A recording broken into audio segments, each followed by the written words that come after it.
esto, a la divulgación de la cultura latinoamericana a través de una programación muy amplia y que obviamente incluye también las artes escénicas, y que hoy estamos precisamente acá para acoger a la gran cuentacuentos, narradora colombiana, Carolina Rueda. Carolina Rueda está graduada en literatura, pero lleva más de 35 años dedicándose al oficio de contar cuentos, de narrar historias. Carolina se caracteriza como artista por realizar adaptaciones de textos de autores de literatura universal, pero también versiones de relatos de la tradición oral del mundo, de muchísimos rincones. También también es formadora de narradores orales en Colombia y también a nivel internacional. Es pionera y una gran referente en este oficio. De hecho, Carolina es una de las cuentacuentos más programadas en los festivales de narración oral del mundo. Le agradecemos mucho a Carolina por el rigor de su trabajo, porque precisamente con esa profesionalidad ella siempre ha defendido y lo sigue haciendo al posicionamiento nacional e internacional de este oficio de contar cuentos. Y también agradecerle por hacer de la narración un instrumento de gestión y de herramienta pedagógica en diversos ámbitos, en la escuela, también en el ámbito político, en el ámbito artístico. Como saben, hoy nos va a ofrecer el espectáculo El Juego de las Sombras, en el que Carolina va entrelazando historias fantásticas y eróticas, cuentos pícaros, feroces y también muy, muy inteligentes. Bueno, nos da mucho gusto de verdad que ella haya hecho esta escala. Está en una gira por España y esta es su última función, entonces felices de que podamos acompañarla con toda esta calidez y también así tan masivamente. Y también muy especial que podamos hacer esta presentación en un día como hoy, pues justo hoy, 17 de abril, justo hace 10 años, murió Gabriel García Márquez. Entonces nos pareció también muy linda esta coincidencia, porque Gabriel García Márquez, pues además de ser el gran escritor que todos sabemos que fue también un grandísimo contador de historias cortas. Así pues que sea una tarde para recordarle y para que también junto a Carolina y con Gabo en el corazón sigamos creyendo en el poder de las palabras, en el poder de las historias, en la literatura, para seguir dialogando con este mundo. Finalmente queremos agradecer a Arnau Vilardebó por acercarnos a Carolina y por estar tan pendiente de esta actividad. Y asimismo a la Diputación de Barcelona, que también ha respaldado y ha hecho posible que esta tarde pues estemos aquí para escuchar cuentos. Así que no me alargo más. Muchísimas gracias. Disfruten mucho de la sesión.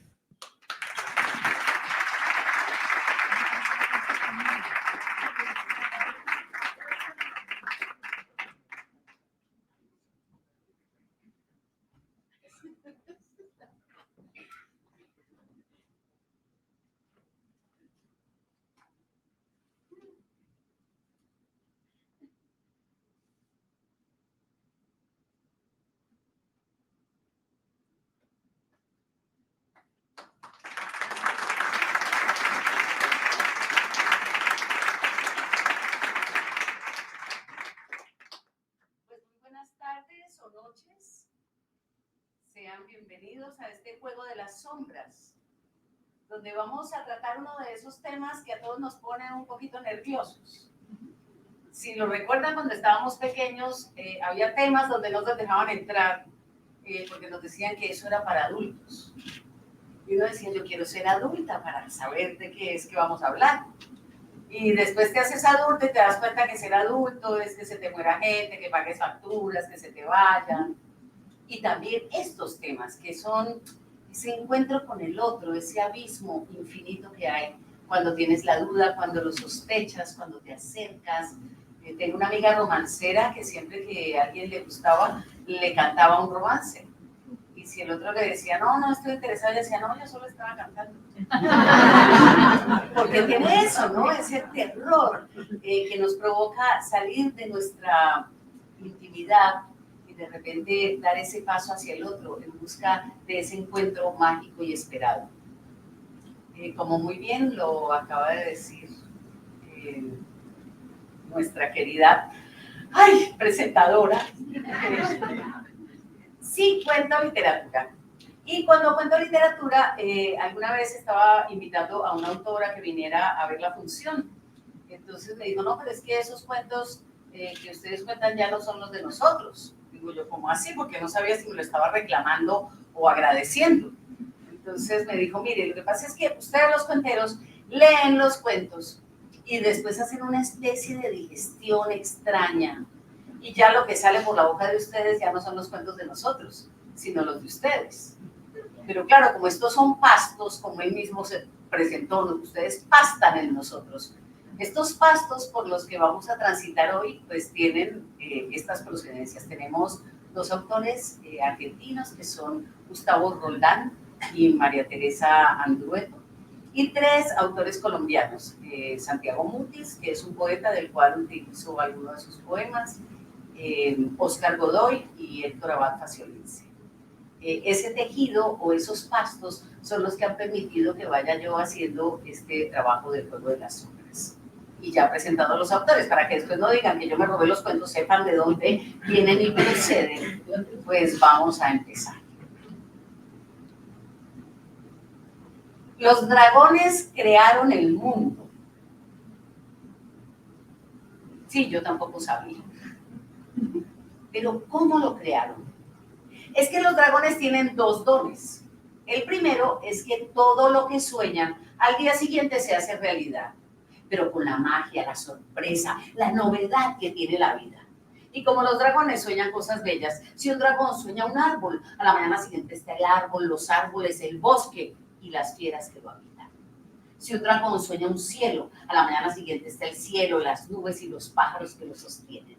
Si un dragón sueña un río, a la mañana siguiente está el río, los ríos y los mares donde desembocan. Y todo iba muy bien. Hasta un día en que un dragón tuvo una pesadilla. Soñó una serpiente de 7 cabezas que devoraba ríos y mares y cielos y bosques, y aterrado como nos despertamos de las pesadillas, el dragón despertó con los ojos cerrados y los oídos abiertos.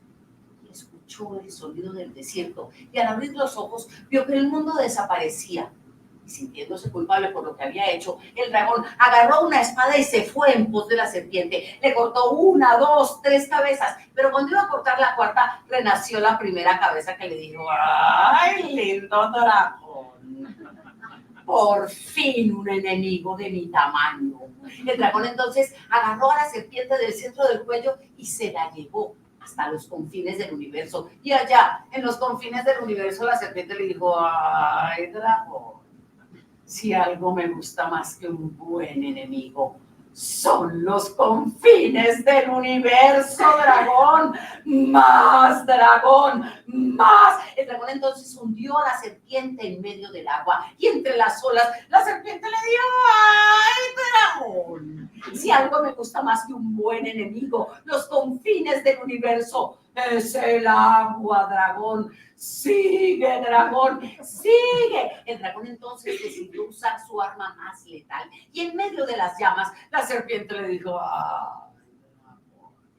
si algo me gusta más que un buen enemigo, los confines del universo, el agua, es el fuego, dragón. Más, dragón, más. El dragón, con la serpiente enroscada en el cuello, batalló. De un manotazo logró arrancarle una de las escamas que cayó brillando al sol.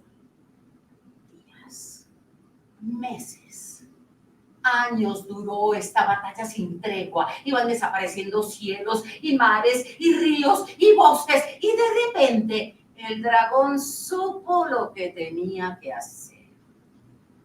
Se zafó como pudo de la serpiente y huyó y se escondió en una cueva, y en la cueva se durmió. Y dormido soñó que mataba a la serpiente. De un solo tajo cortó las 7 cabezas que caían diciendo, más, dragón, más. Y en aquel sueño el dragón se dio cuenta que tenía que volver a soñar el mundo y se durmió. Y soñó ríos y mares y cielos y bosques. Y cuando vio el mundo ahí, el dragón despertó y cayó en el sueño donde la serpiente latía en sus últimos estertores. Y volvió a despertar con los ojos cerrados y los oídos abiertos. Y cuando escuchó el sonido de la vida, abrió los ojos y vio que el mundo estaba ahí, como tiene que ser. Y volando por los aires, el dragón pensó que tal vez lo de la serpiente no había sido más que un sueño. Pero desde el aire vio una escama de serpiente brillando al sol.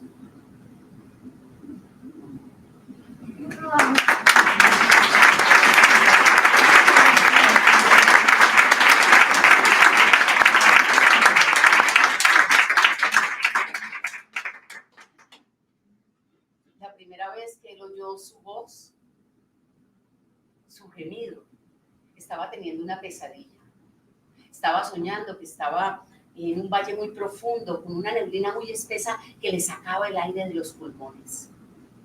Y él en el sueño empezó a morir, a dejar de respirar, a entregarse. Y ahí fue que apareció la voz, esa voz que parecía decirle que despertara, que volviera en sí, que no muriera.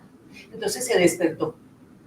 Estaba en la oscuridad del motel, durmiendo al lado de Cecilia, que era una de esas mujeres que cuando duerme siempre está haciendo contacto.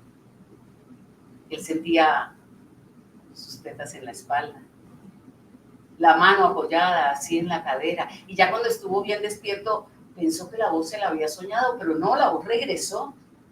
Era una mujer que gemía en la otra habitación. Pero ¿cómo gemía esa mujer? Esa mujer de gusto, de placer, gemía con tal deseo, con tal olvido del mundo exterior, que parecía que era una gata que chillaba en celo, parecía que la estuvieran asesinando. Él empezó a imaginar en qué postura estaba. Primero pensó que tal vez estaba con el pelo así derramado sobre las almohadas, mientras su hombre la cabalgaba. Después pensó que no, que tal vez ella estaba acaballada sobre esas otras caderas. Después pensó que no, que tal vez ella estaba mirando a la pared, mientras su hombre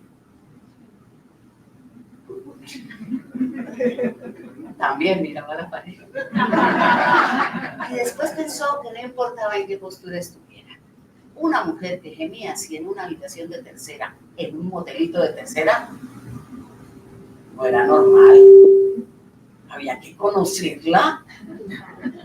Y claro, él se dio media vuelta y Cecilia se le metió aquí en el cuello, y de oír a la otra, a él le empezaron a dar ganas tal vez de despertarla y regresar a los juegos que los habían llevado hasta el sueño. Pero más rápido de lo que él esperaba, la otra soltó el alarido final, y tal vez por eso Cecilia lo liberó y él se levantó. Empezó a pasearse por la habitación mientras escuchaba cómo los otros se vestían, pero como él la quería conocer, pues se paró al lado de la ventana. Pues porque como era un motelito de tercera, todas las ventanas daban a la puerta de entrada, que era la misma puerta que de salida. Y él escuchó cómo salían al pasillo. Era una noche lluviosa. Por la ventana vio que el taxi estaba ahí parqueado y los faros del taxi se reflejaban en los charcos. Y cuando la vio salir, no lo podía creer. No era una mujer voluptuosa, así de esas que paran el tráfico. No, era una mujercita menuda, pequeña, con un abriguito color mostaza apenas arriba de la rodilla, con unas gafas culo de botella, una mujer casi elegante, una mujer que si uno lo hubiera visto en la calle hubiera pensado que era, no sé, una bibliotecaria, una directora de recursos humanos, una madre de niños pequeños. Es alguien que no esperaría uno que gimiera de aquella manera en un motelito de tercera. Ella se deslizó dentro del taxi y detrás su hombre. Ella, tal vez por esa sensación que tiene una cuando la están mirando, miró hacia la ventana y el que tenía el pisillo levantado lo soltó y ella volvió a mirar y él supo que la había cagado. El taxi arrancó. Aquel jueves, al lado de Cecilia, había perdido el sentido y lo había adquirido por esa mujercita que gemía en la habitación de al lado. Y desde la mañana siguiente empezó a buscarla en todos lados, porque la hubiera reconocido entre 1.000.000 de mujeres. La buscaba en las clientas que visitaba, en las dependientas que lo atendían, en los restaurantes, en los almacenes. Y así pasó el viernes, y el sábado, y el domingo, pero el azar era cruel con él, y el lunes, el martes, se le ocurrió que si tal vez volvía al mismo motelito el jueves, que era el día que la había conocido, pues podría volverla a encontrar. Ese jueves él fue con Irene. Irene, que era una de esas mujeres que cuando duerme se acuesta en cruz. De tal manera que cuando cae en el sueño profundo, el que duerme a su lado se tiene que acomodar en alguno de los huecos de la X. Como a las 2 de la mañana sintió que se abría la habitación de al lado, máximo a la siguiente. y en menos de 20 minutos empezaron los envíos. Era ella, una mujer que gime así en un motelito de tercera es inconfundible. Y él, como no lograba acomodarse, se levantó, se puso un pantalón para que no lo agarrara el frío y empezó a pasearse, porque él quería que ella supiera que él estaba ahí. Él quería que ella supiera que con él su secreto estaba seguro, pero no sabía cómo hacérselo saber sin que ella se fuera a sentir amenazada o en peligro. Y claro, ya le había pasado en otros moteles tener una parejita fogosa al lado, pero aquí lo raro era que el hombre no sonaba. Tal vez por eso era tan llamativo.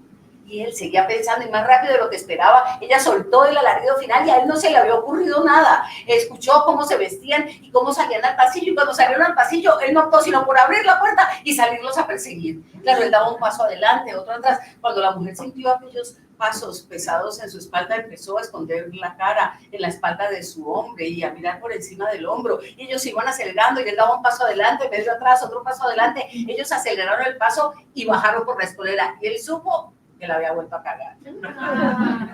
Entonces se regresó a la habitación.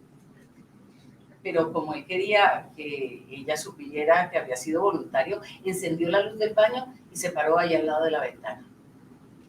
Ella se deslizó dentro del taxi y detrás su hombre. Y ella, sin decirle nada a su hombre, volvió a mirar por la ventana y él mantuvo el visillo levantado. Miren, fue una mirada de segundos. Pero eso duró toda una vida. El taxi arrancó. El jueves siguiente era definitivo.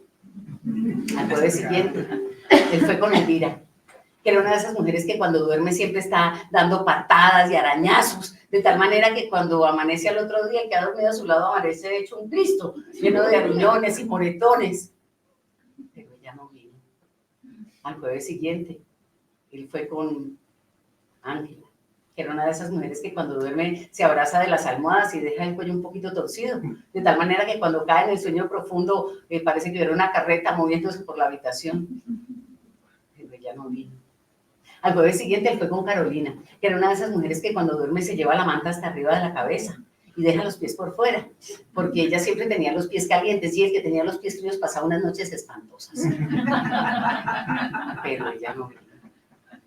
Al jueves siguiente fue con Luisa, que era una de esas mujeres que cuando duerme se acuesta en el filo de la cama y parece a media vuelta de irse al abismo.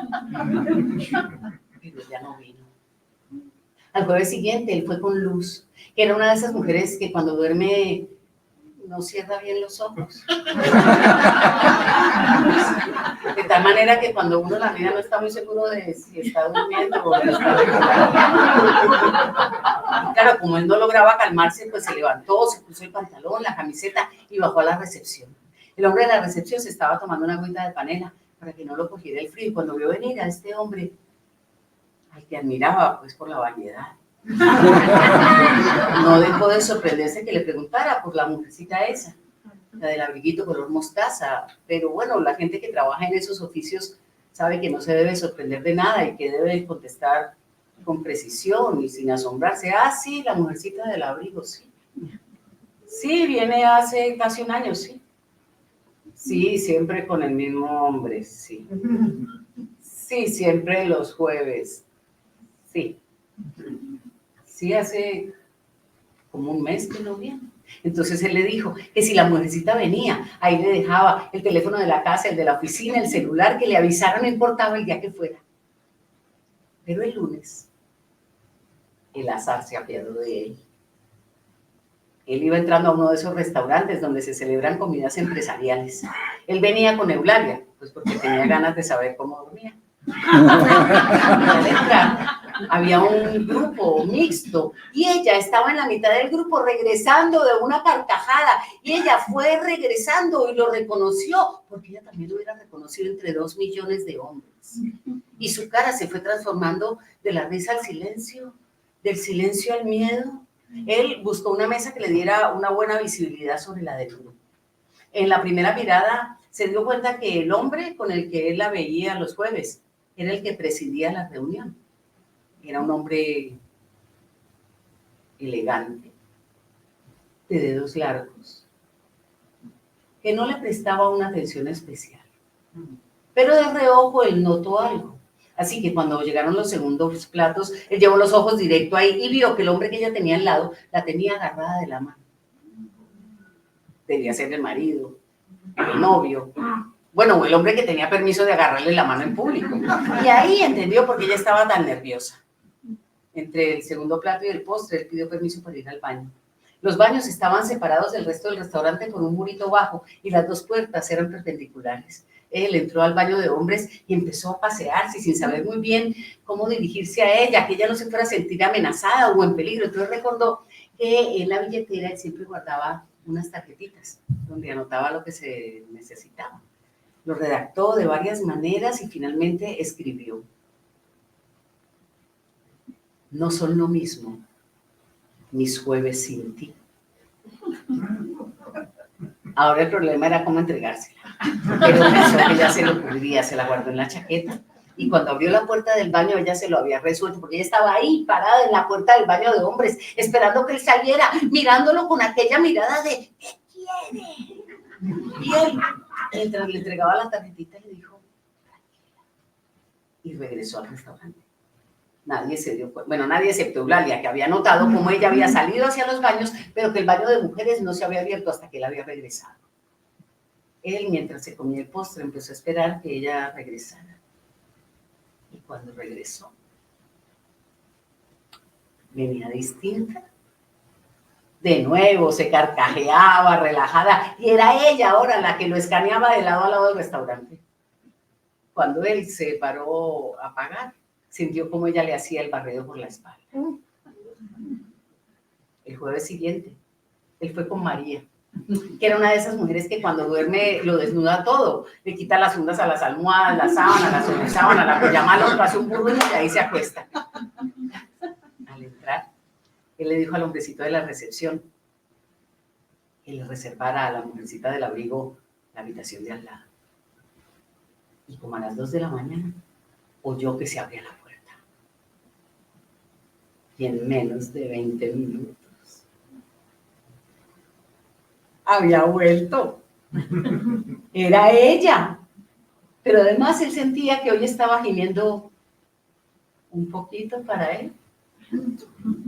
Y así se sigue cumpliendo la cita, todos los jueves. Y la ha ido con Mariela, y con Maritza, y con Ana, y con Elena, y con Elena con H.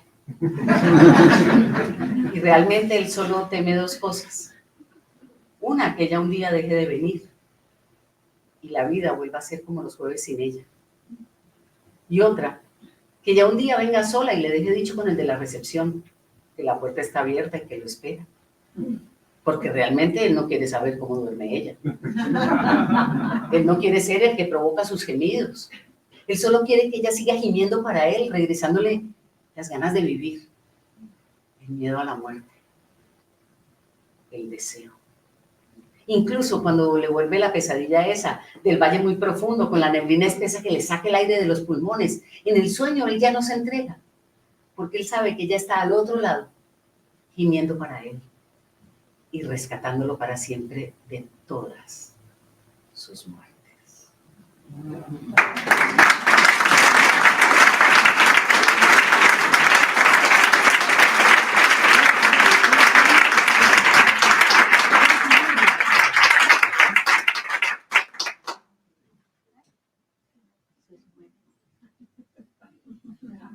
El segundo don que tienen los dragones es que todo lo que sueñan, que todo lo que inventan, así como lo que sueñan, se hace realidad.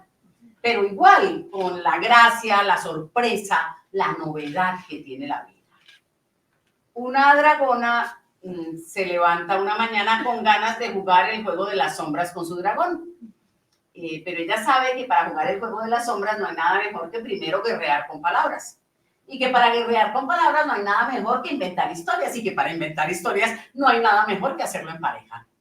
Así que la dragona se va para donde el dragón y le dice: oye, dragón, tengo ganas de que juguemos el juego de las sombras. Y al dragón, que le encanta jugar el juego de las sombras con la dragona, le dice, claro, juguemos. Y le dice, sí, pero primero guerreemos con palabras. Y el dragón le dice, por supuesto. Y ella le dice, empieza tú. Y el dragón le dice, ay, empieza tú. Y ella le dice, no, que empieces tú. Y el dragón le dice, bueno. Había una vez un mono subido en un árbol. Y a los pies del árbol había un hombre.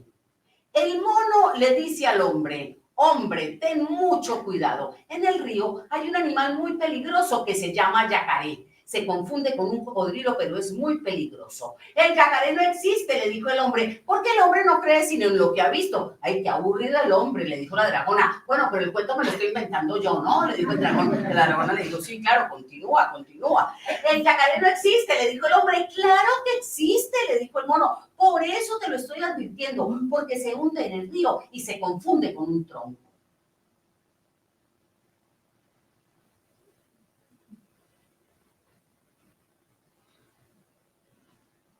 Y le dijo la dragona, y el dragón le dijo, pues sigue tú. Bueno, así el hombre partió rumbo al río. El mono lo fue siguiendo de árbol en árbol. Cuando se iban acercando al río, el yacaré, que los vio venir, se sumergió entre las aguas y se confundía con un tronco.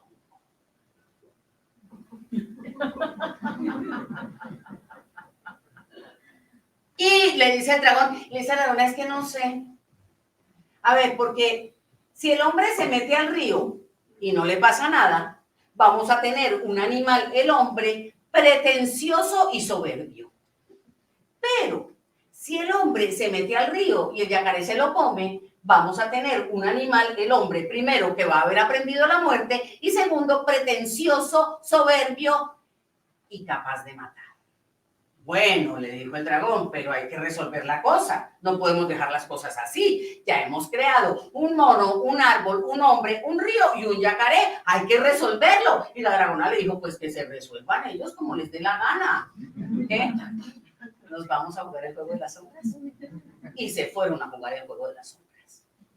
A la mañana siguiente había un mono subido en un árbol y a los pies del árbol había un hombre. El mono le dice al hombre, hombre, ten mucho cuidado. En el río hay un animal muy peligroso que se llama yacaré. Es una especie de cocodrilo, pero es muy peligroso. El yacaré no existe, le dijo el hombre. Claro que existe, por eso te lo estoy avisando, porque se sumerge en el río y se confunde con un tronco. Así el hombre partió rumbo al río. El mono lo iba siguiendo de árbol en árbol. Cuando el yacaré los vio venir, se sumergió en las aguas y se confundía con un tronco. En el momento en que el hombre se iba...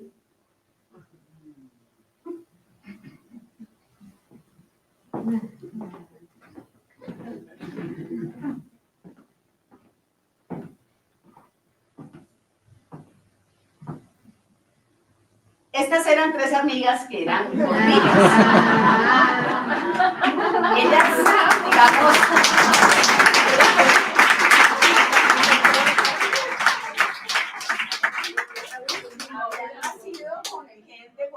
Yo no sé si ustedes conocen el gen de gorditas.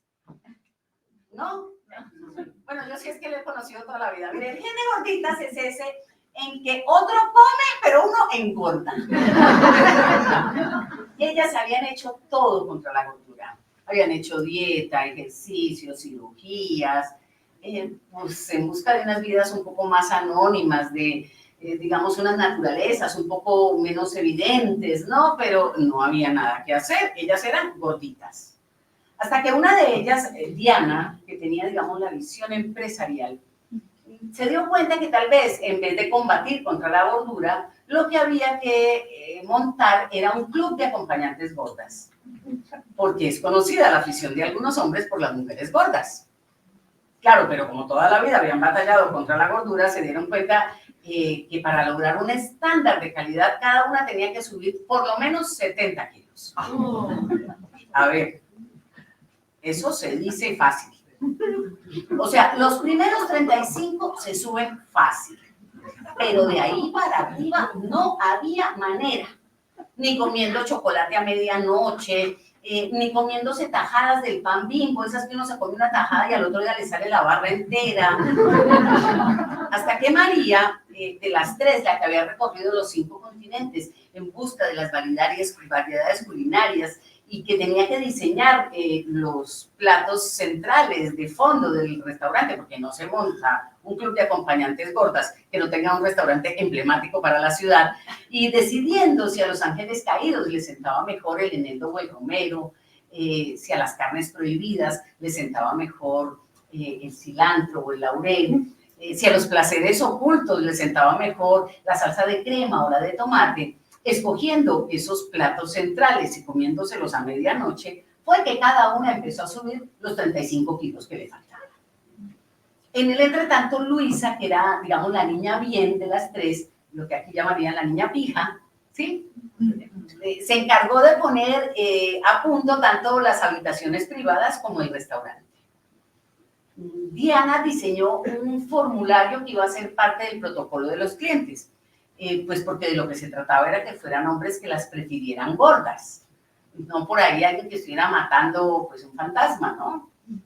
La pregunta más delicada del formulario era si la madre estaba viva aún o no, y el resto de preguntas no tenía otro objetivo que llegar al mayor calentamiento del cliente para luego llegar a la plena satisfacción de sus deseos. Lo otro que se decidió es que las socias iban a ser las gordas de la ciudad que lo quisieran, y los hombres hacían el protocolo.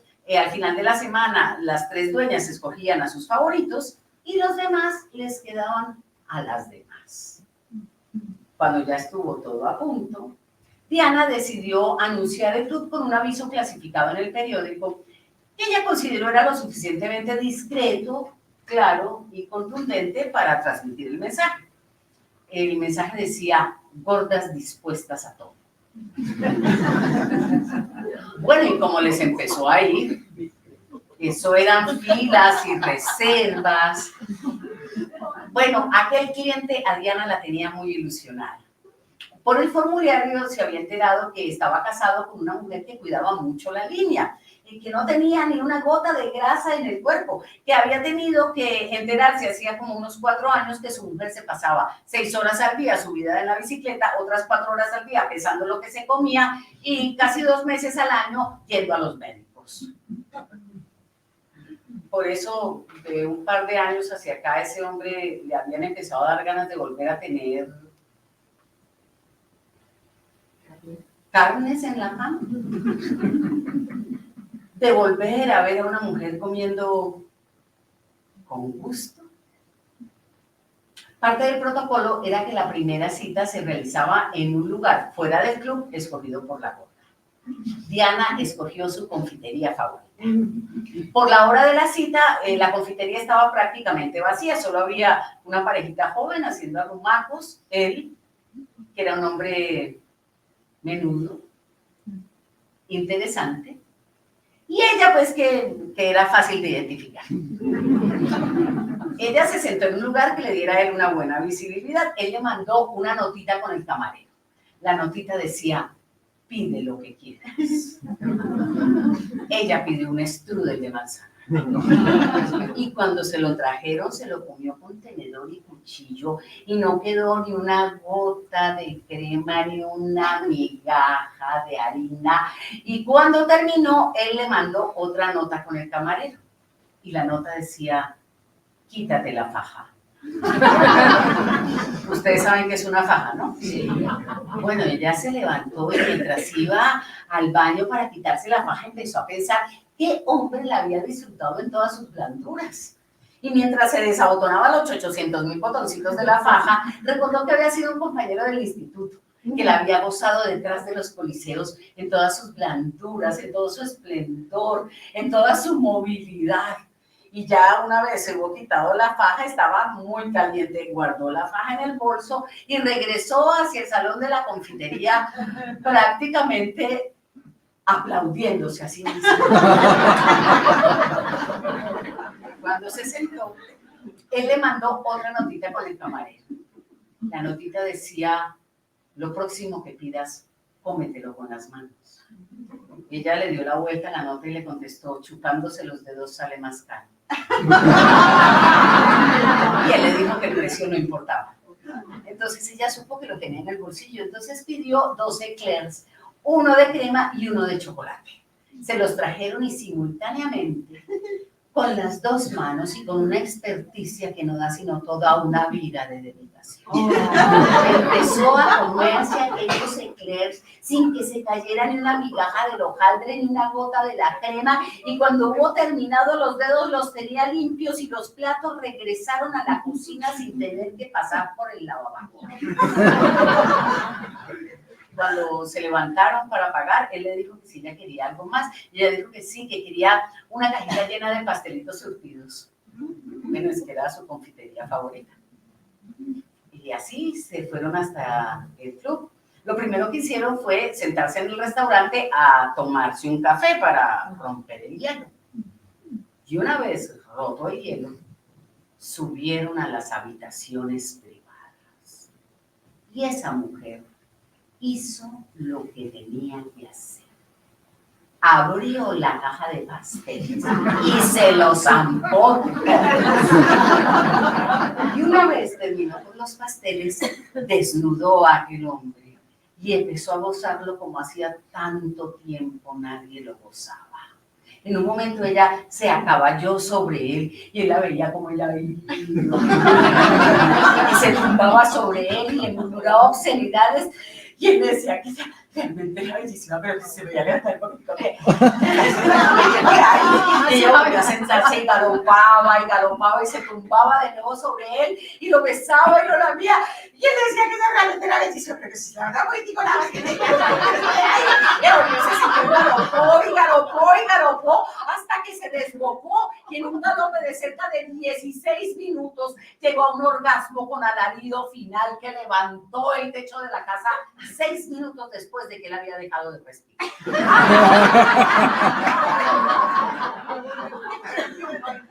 Ella entonces descabalgó. Agarró un poco del chocolate en rama que siempre estaba en las mesas de noche y mientras se refrescaba escuchó la rápida subida de sus amigas por las, bueno, la subida tan rápido como podían sus amigas por las escaleras de madera que llegaban a la puerta, le tocaban y le dijeron: Diana, ¿estás bien? Y ella dijo: sí, entren. Delante venía Luisa, que traía un canasto donde empezó a echar los zapatos, el pantalón, la correa, y detrás venía María, que traía uno de esos cuchillos de destazar carne, que miró el cuerpo inerte en la cama y con ese ojo experto dijo: el tamaño está perfecto, tenemos las reservas para el sábado llenas y nos faltaban las carnes prohibidas.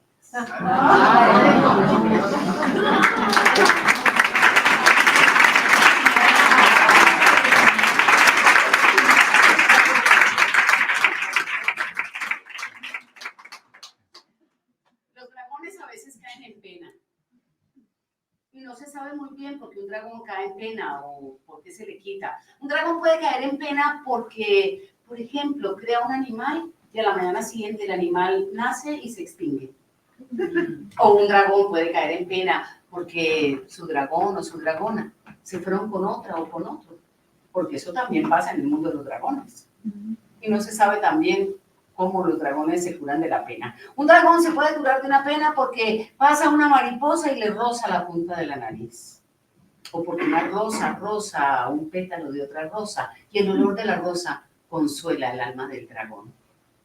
Solo hay una cosa a la que los dragones le temen y esa es su propia sombra. Porque cuando los dragones se enamoran, se transforman. Entonces, por ejemplo, este se hace río y el otro se hace cielo. Entonces, este se hace pájaro y el otro se hace pez.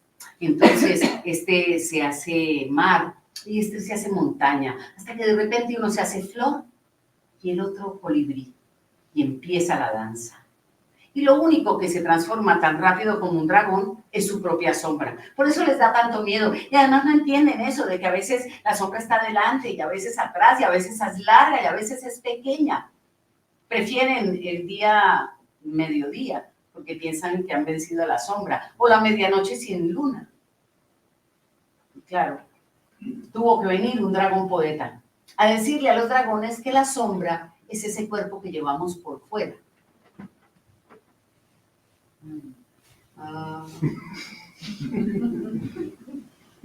Y claro, como la palabra de poeta en el mundo de los dragones es palabra de ciencia, Los dragones empezaron a jugar con su propia sombra. Al principio lo hacían con cautela, que es como se juega con las cosas que ya tienen. Pero después se dieron cuenta que si era divertido jugar con la propia sombra, ¿cómo sería hacerlo en pareja?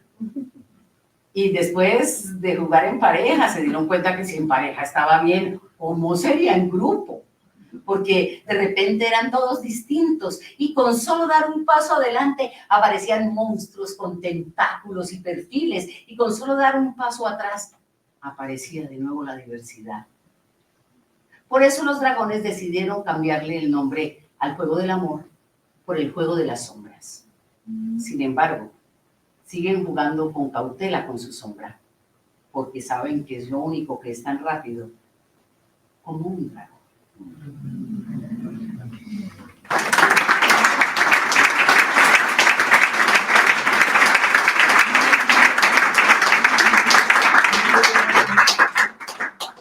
Cuando Susana conoció a Rodrigo, lo conoció vestido,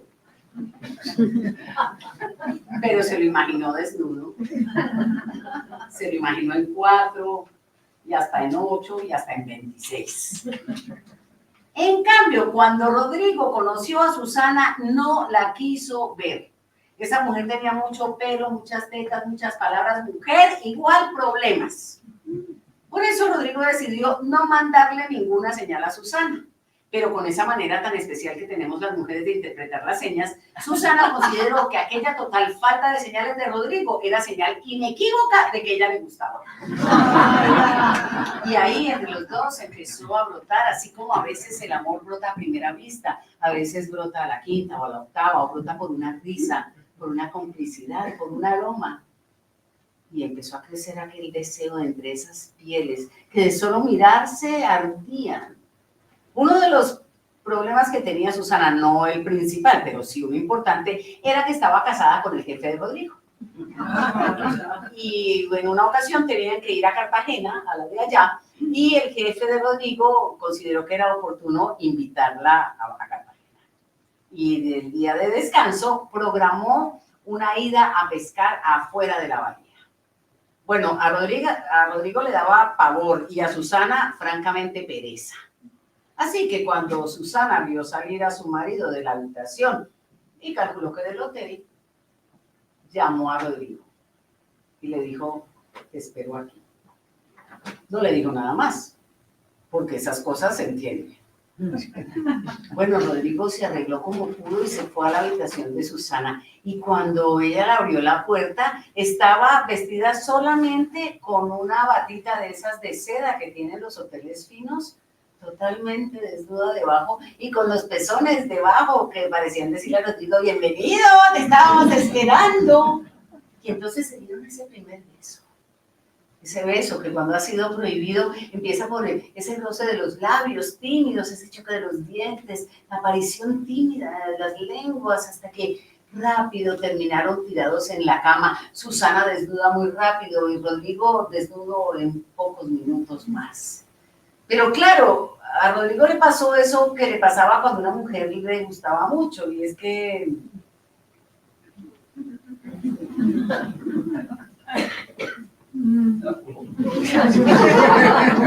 pero claro, con ese deseo que tenían, pues empezaron a olfatearse como animalitos, a revolcarse, a ir calmando poco a poco aquella hambre del otro que tenían compartida, y estuvieron ahí revolcándose el tiempo justo para que regresara el marido de Susana, que no se le había dado la pesca porque había tempestad fuera de la bahía. Cuando ese hombre entró en la habitación y los vio, y supuso todo lo que, digamos, técnicamente todavía no había ocurrido, le dieron ganas primero de matarlos y después de irse de la habitación e irse del hotel e irse de Cartagena. Y así lo hizo. Regresó a Medellín y en Medellín recogió todas sus cosas del apartamento, dejó el teléfono, rompió con amigos y se fue. Susana y Rodrigo también cogieron un vuelo por la tarde y regresaron. Y se fueron para la casa de Rodrigo porque no sabían qué había pasado. Y ahí a Rodrigo le volvió a pasar. Y claro, él dijo que claro, la tensión, la situación, lo ocurrido, ¿no? Un par de días después estaban en la casa de Susana. Y Rodrigo dijo que era pues por el olor del otro macho que todavía estaba ahí, por alguna foto del marido que había quedado por ahí puesta. Y claro, aunque Susana se reía mucho y lo disfrutaba y lo abrazaba y lo gozaba y se amaban realmente con pasión, pues Rodrigo no, y él notaba que en las entrañas de aquella mujer había algo que clamaba, que pedía ser ocupado, llenado, juzgado. Y bueno, Rodrigo no sabía qué les, porque a ver, a él siempre le pasaba eso cuando a una mujer le gustaba mucho. A ver, si era una noche de copas, una noche loca, no había problema. Pero si la mujer realmente le gustaba, pues tenía un par de momentos así con un bloqueo, pero luego el bloqueo se quitaba, pero con Susana la cosa se iba alargando y ya él estaba preocupado porque ella pensara que él tal vez era impotente y no sabía muy bien qué hacer. Y claro, esperaba y Susana se reía y un día estaban en la casa de Susana. La casa de Susana era un apartamento dúplex, la habitación de Susana, el segundo piso, estaba todo rodeado de ventanales cubiertos por velos que con la luz de la tarde de Medellín tenían sus cuerpos de amarillo. Estaban amándose desde el mediodía. Y en un momento Susana se terció así sobre el cuerpo de Rodrigo. Agarró aquel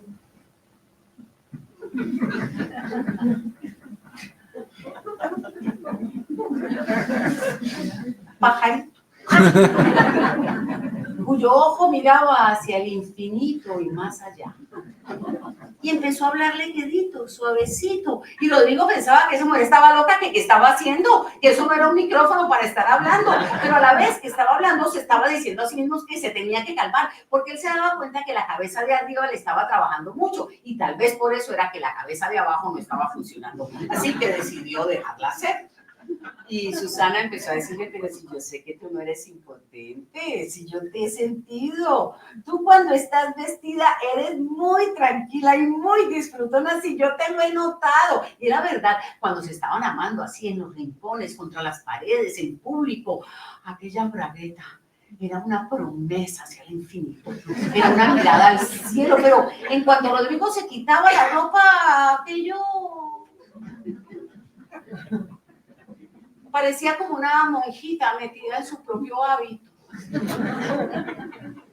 A ti lo que te pone nerviosa es la desnudez. Mira, a mí me pasaba lo mismo. Cuando yo tenía el problema de la virginidad, no, yo me conseguía los novios y mientras estaban achuchándome en los sofás de mi casa con mis papás al otro lado, yo estaba húmeda, dispuesta, gustosa, pero no era sino que me soltaran el sostén o estuviéramos a solas y yo me salía de mí y me quedaba como en tercera persona. Y pues claro, me quedaba seca, imagínate, virgen y seca. Rodrigo, no me duraban los novios, no había manera. Y bueno, hasta que un día me conseguí un novio ciego. Le vamos a llamar Homero, ya que te gusta tanto la literatura. Y claro, a estas alturas ya la cabeza de arriba de Rodrigo estaba un poco neblinosa, en cambio la cabeza de abajo había cambiado completamente la actitud. Aquel ojo estaba enfilando directamente para mirar los ojos, ojo a ojo, los ojos de Susana. Y Susana lo miró y le dijo, oye Rodrigo, pero esto está cambiando de actitud. Y a Rodrigo le entró la soberbia en la cadera. Y Susana se acostó y Rodrigo, esta vez con aquella disposición, con aquella hasta el viento disponible, no solamente entró, sino que gozó, bailó, disfrutó. Ella se pasó al cuerpo de él al cuerpo de ella. Fueron uno, fueron varios y por fin juntos llegaron al orgasmo. Bueno, ella más. Porque Susana era exagerada para todo. Rodrigo, en cambio, era un hombre normal, un hombre medio, ni muy alto, ni muy bajo, ni muy guapo, ni muy feo. Pero claro, estuvieron toda la tarde amándose, disfrutándose, y Rodrigo cada vez se sentía mejor porque sabía que ya el bloqueo había desaparecido. Y ya a la caída de la tarde, Susana se terció así sobre el pecho de Rodrigo. Y empezó él a jugar con los crespos de su pelo, y entonces ya le empezó a hablar de su novio, el arquitecto, y del poeta, y del músico, y del maestro de obras. Y aquella noche, cuando Rodrigo regresó a su casa, Iba como un pavo real, feliz porque ya había superado el bloqueo y sacó un cuadernito que no había estrenado y empezó a anotar como el más fiel de los notarios todos los amantes de los que Susana le iba hablando. Porque eso se volvió un hábito de la pareja. Fuera para hacer el amor o después de hacerlo, Susana le iba contando todas las historias de sus amores pasados y eso a Rodrigo le generaba una sensación doble. Por un lado, pues lo calentaba, lo ponía. Pero por otro lado, le daban como unos celos retroactivos, como una sensación que de todos los hombres de los que Susana le hablaba, eran hombres con los que hubiera preferido estar, que no con él. Y claro, Susana se lo notaba un poco en la cara y le decía, pero si quieres no te cuento más.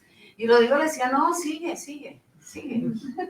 Un día le dijo Susana, ay, la vez que me acosté con el fotógrafo, Rodrigo, a Rodrigo se le levantó una ceja como una cordillera, diciendo, no, es que ya el pudor se me había quitado, Susana, ya se me había quitado, Rodrigo ya se me había quitado, y estaba yo en un cóctel, y de repente el fotógrafo del evento iba y venía y entraba y salía y me empezó así como a dar vueltas y se me acercó y me dijo que tenía ganas de hacerme unas fotos desnuda porque con ese cuerpo mío valía la pena y que eran unas fotos con lo fácil que es acostarse conmigo, Rodrigo, para inventarse el cuentico de las fotos.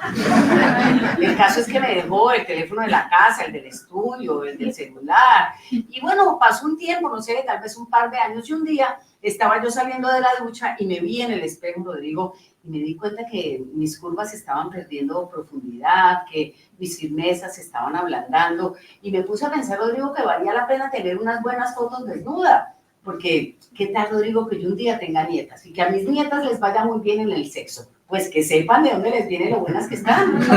Entonces yo llamé al fotógrafo, ay, tú no te imaginas, Rodrigo, porque lo que decidimos fue hacer los museos del mundo. Entonces, ahí íbamos haciendo el Louvre, y un día creo que estábamos terminando el Prado, y yo no sé en qué postura yo quedé, porque él dejaba una colchonetica para que yo descansara, y yo lo vi venir. Ay, Rodrigo, y yo supe que aquello ya era inaplazable. Mientras tanto, Rodrigo miraba las fotos de Susana. Y claro, no era que a él no le gustara la Susana que él tenía, pero se daba cuenta que el fotógrafo había usado una Susana más briosa, más loca, más joven. Y claro, yo lo vi venir, Rodrigo, y tú no sabes lo que es hacer el amor con un fotógrafo, Rodrigo. Ese hombre me hizo el zoom in, el zoom out, la ampliadora, Rodrigo. Bueno, aquella noche, Rodrigo le hizo el amor a Susana intentando cambiarle los píxeles de las fotos. Claro. Seguían avanzando los días y Susana veía cómo Rodrigo cada vez estaba un poco más inseguro, más extraño, y Rodrigo quería que ella le contaba, pero a la vez temía que ella le contara. Y por fin, una madrugada, como a las 3 de la mañana, Rodrigo se despertó asaltado por el miedo, porque el miedo es cobarde, y pensó que esa cherezada erótica que le había tocado a él sí merecía la muerte, que no le habían dado a la cherezada de la historia, que había que cortarle la cabeza.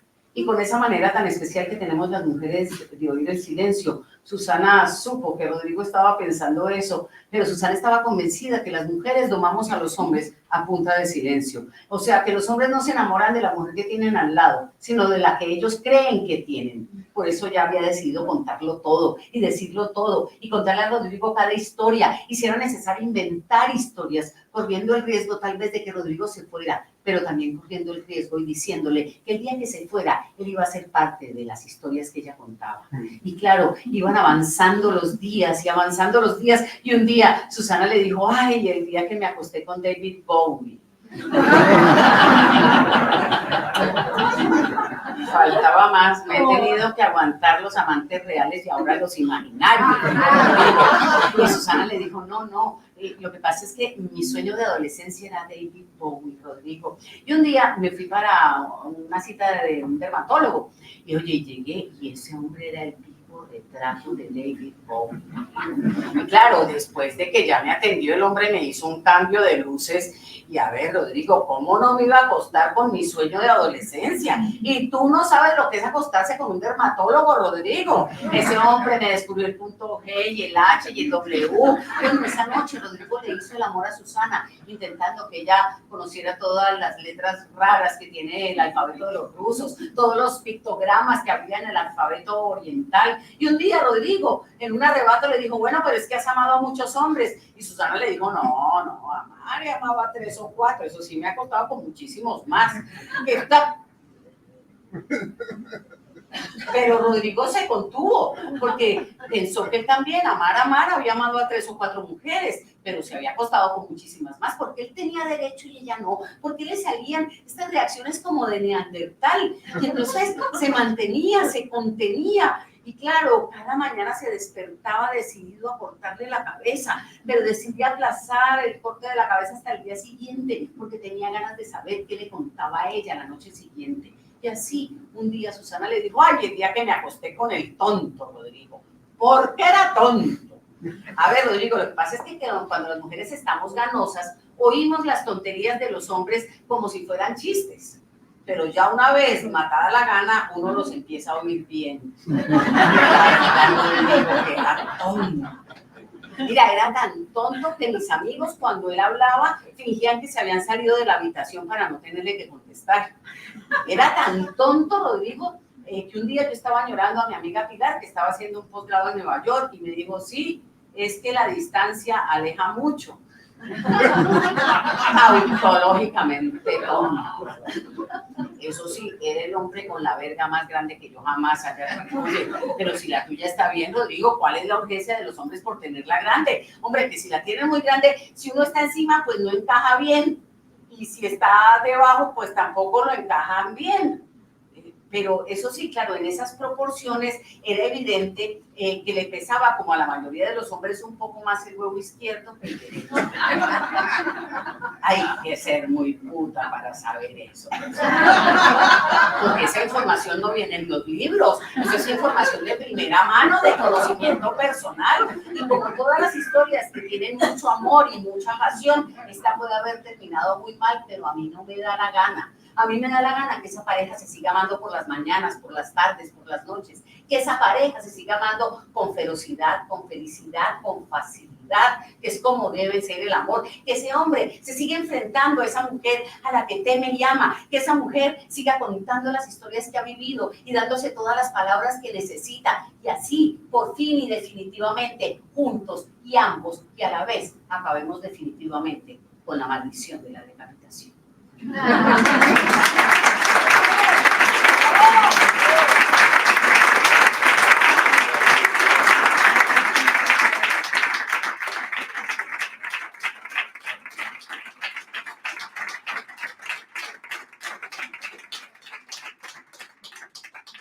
Bueno, los dragones llegaban al orgasmo y acababan un continente. Llegaban al orgasmo y acababan con un sistema solar. Por eso los dragones decidieron, para jugar el juego de las sombras, irse a los confines del universo. Pero a veces los dragones llegan al orgasmo en canon, es decir, primero unos y después los siguientes y después los siguientes. Y es cuando aquí en la Tierra tenemos esos días donde truena y relampaguea y parece que se estuvieran moviendo en el cielo raso del mundo todos los muebles del universo. Pero a veces los dragones llegan al orgasmo en coro, es decir, todos a la vez. Y es ahí cuando tenemos aquí los cataclismos, los tsunamis, los terremotos, los maremotos.